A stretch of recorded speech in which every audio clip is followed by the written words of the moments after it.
Азыркы заманбап журналистика кандай болушу шарт?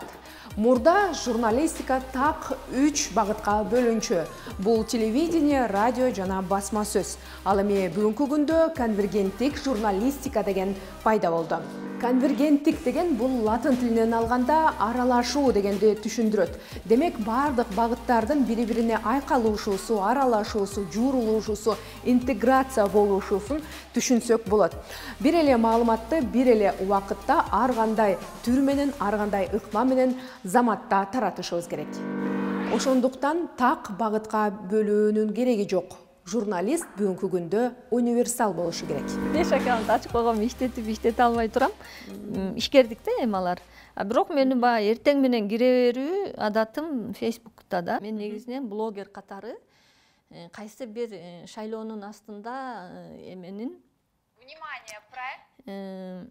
Саясатчынын шайлоого бараткандыгы жөнүндө блог алып барышым мүмкүн. Ошол универсалдардын катарына блогерликти кошсок болот. Сымбат Максутова 30 жылдан ашык журналистикада иштеген. 17 жыл парламенттик кабарчы болду. Журналистиканын ийне жибине чейин жакшы билет.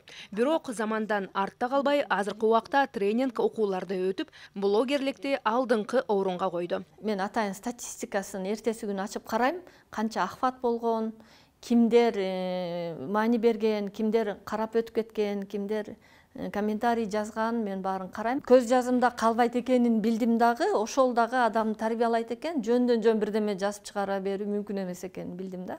Ошо менден чыккан любой контент адамга таасир бериши керек. Скол жергесинен түштүк.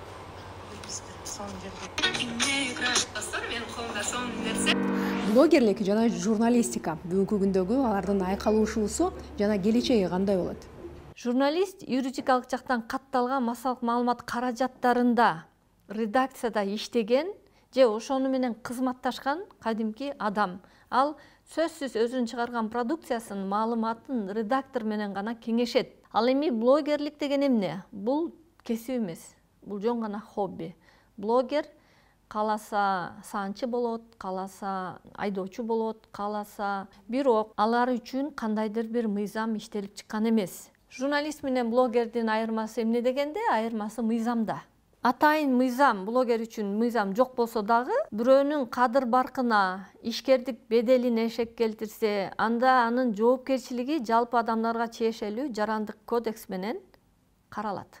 Всем привет! Сегодняшний наш выпуск. Алыс кетпей эле Кыргызстандын креативдүү журналистикасында блогерликте өзүнүн ордун таап, миллиондогон аудиторияны топтой алган блогерлер коомчулукка кандай таасир берүүдө? Алар кайда бара жатат? Мисалы, турак жай тармагында бизнести алып кетүүдө, адамдын өнүгүүсү, калыптануусунда, соода саттыкта, мотивация, саясат, экономикада бардык тармакта кыргызстандык блогерлер өздөрүн тапкандыгы сүйүндүрөт. Для меня сейчас блог – это полноценная работа. Приводит этот пример Эльданы Форайс. Да? Эльдана, я считаю, что это, наверное, первый вайнер, блогер на просторах СНГ.